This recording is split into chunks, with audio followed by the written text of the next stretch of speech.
everybody, Eric Kasloff here with Smells Like Teen Horror, and it's Friday, and you know what that means. It is time for a review. But this time I am reviewing a YA horror novel from way back in 1993. So I was in my early teen years when this book came out. The writer's name is Bebe Francis Rice. Sadly, she passed away last December.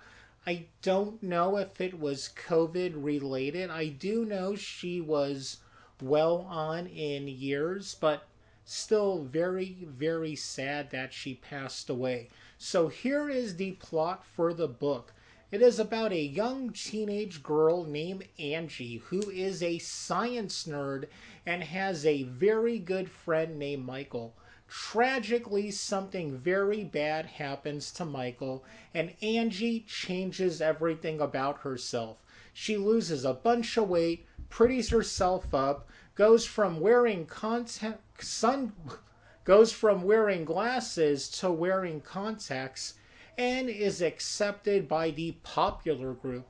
Now, in the back of her mind, she does kind of feel they're just friends with her because she helps them with her grades. She is a huge science nerd.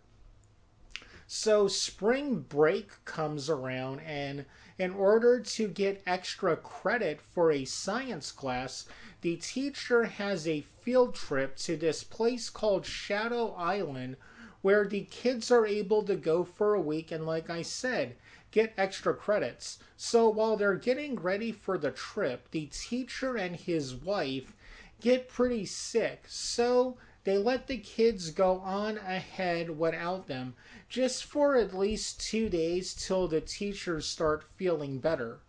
But something tragic happens. One of the guys is killed. And here's something I forgot to mention. One of the friends was recently in a mental institute for having a nervous breakdown. So, is he the killer?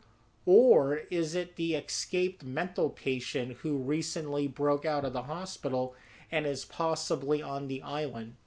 As you can guess, the friends start dying off one by one, and there is a really, really cool twist ending that I will mention near the end of this video because it is awesome and really took me out of nowhere. One big thing I liked about the book is it begins with the ending, so that way, you're able to go back and see how it led to this point. But yeah, overall, a very, very good YA horror novel. I highly recommend it, and I would say definitely read it. It was out of print for a while, but now it is back on Amazon and it's pretty cheap, at least $7, maybe with a few cents. It is print on demand because I ordered it in January, and the publishing date on it also said January 2020. The only negative thing I have to say about the book is this cover. It makes it look like they're going on like a bus trip to a camp. So I thought it was going to be a like a camp slasher, but no, they take canoes to this place called Shadow Island. So yeah, okay, right now I am going to give spoilers, so if you might want to know my thoughts on the book, definitely pick it up. Buy the book. Okay, now here it is. Spoilers. Okay, so the tragic thing that happens to Michael is these cool kids that Angie was hanging out with, they tricked Michael and her into coming to this party and got Michael ridiculously drunk, and he drove home and got into an accident because he drove off the road and the car exploded and he died. After this, something in Angie snapped and she plotted her revenge. That's why she lost so much weight, ditched her glasses and started wearing contacts, just so she can have, when the opportunity brought itself, she's in with the group and she can get her vengeance for Michael. So, yeah, the book, when it starts off, it talks about killer and their victim. Killer and their victim.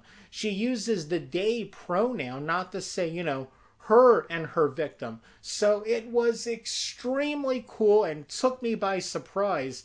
Now, the friend I mentioned, named Ron, who was in the mental institution, he's the one that he did nothing to stop Michael from getting drunk while the others, went along partying with him. So in her mind, he was the most guilty. Now, Ron has this thing about tape recording stuff, like concerts, like school lectures. So while Angie has him cornered and is about to kill him and gives her confession, he records all of it, and just then the chaperones come. So we know that Angie is going to be going to jail for a very, very long time. Again, that ending took me by so much surprise. I'm sure if I was to go back and read it, I would realize, yeah, she's a very unreliable narrator because she's never around when the deaths happen, but it's her telling the story up until this point. So, wow, wow, wow. Definitely check this book out. Again, the cover sucks. And the cover on the original book that I looked up also has a bus in it. I no clue why they would do something like that, to maybe to throw people off. But yeah, have you read Class Trip? If so, comment below and let me know your thoughts. And like I always say, if for some reason you liked my incoherent rambling and stumbling over my words, I'm going to ask you to do me two favors. Number one, hit that subscribe button. And if you're feeling especially generous, also hit the like button. Thanks and have a great time.